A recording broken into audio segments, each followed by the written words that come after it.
Namaste, myself Dr. Pushpa Kumar, Assistant Professor in the Department of Homeopathy Pharmacy, uh, Faculty of Homeopathy Science at Jyoti Vidyapith, Women's University. Today's session is the name of Principle of Administration. Let's start the topic. As homeopathy bears in the field of medicine a specialty and originality, its route and mode of administration also as a specialty which will be discussed in this session. Routes of the drug administration, there are the various methods for routes of the drug into human body. There are the methods like oral method, sublingual method, topical, parenteral, and firstly we study the oral route. Most commonly preferred route of drug administration is the oral route. In Organon of Medicine, in aphorism 252, Dr. Hahnemann set the direction for the oral route. He directed the drop of medicine mixed with the sugar of milk or a sugar globule in with the dilution is laid upon the tongue and allowed to melt there. He cautioned against drinking anything for some time after taking the medicine. The sugar globule seems to have been introduced in the homeopathy from year the 1813. Dr. Hahnemann was very particular that no more than one globule should be taken at a time, that his globule should not exceed a poppy seed in size.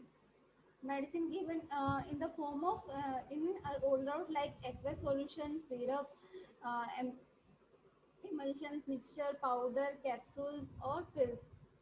And second is route is sublingual route.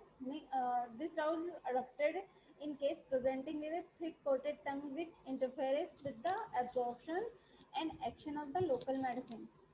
For a local action, gargling has proven useful like Phytolacca degendra gargle in case of acute tonsillitis. Third route is topical route. Topical route is include the skin and mucous membrane of nose, rectum and lungs. In, in this route, the Hahnemann said that employment of medicine by olfaction, a procedure he subsequently grew very fond of. In the fifth edition of Organon Medicine, is prefer it to every other mode of administration the medicine. He said that the medicinal aura, thus inhaled, comes into the contact with the nerves in the wall of spacious cavity. It passes through without obstruction and thus produces salutary influence on the vital force. In the Midacious most powerful manner, this is much preferably to every other mode of administration. And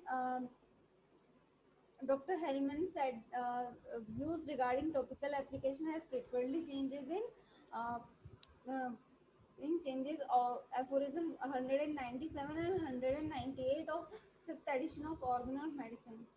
Dr. Hahnemann had pointed out of disadvantage of local application in this his word. The salvantines local application along with the internal employment of the remedy in disease whose chief symptom is a constant local affection has the great disadvantage that by such a topical application in the chief symptom will usually annihilate it sooner than the internal disease, and we will shall now be deceived by the symbols of the perfect cure.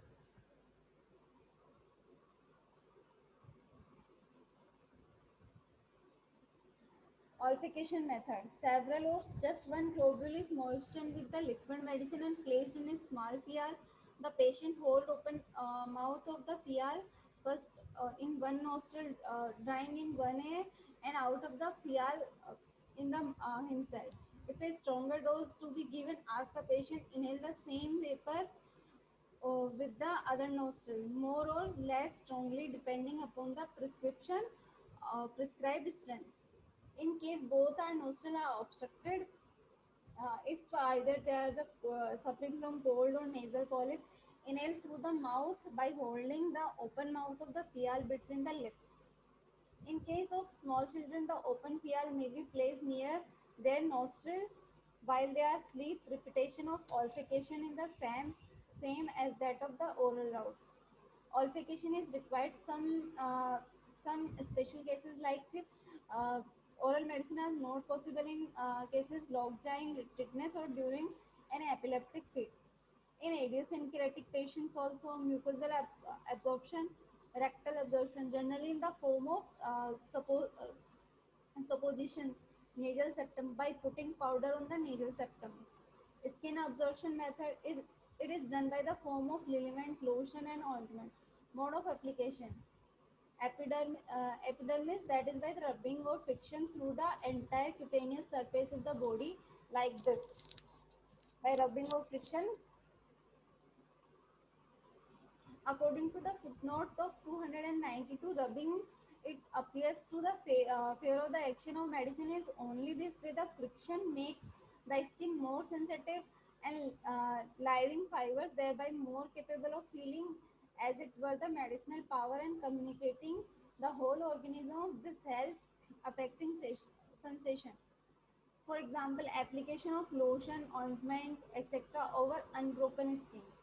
An epidemic, that is, the drugs are simply kept in contact with the unbroken skin. They are not rubbed in. For example, application of plaster, ointment, liniment, etc. over broken skin. Some some drops are used for the external route, like eyes for cinerea drops, ear for melanin oil. Parenteral route, this includes all form injection like subcutaneous, intramuscular, intravenous, intraarterial,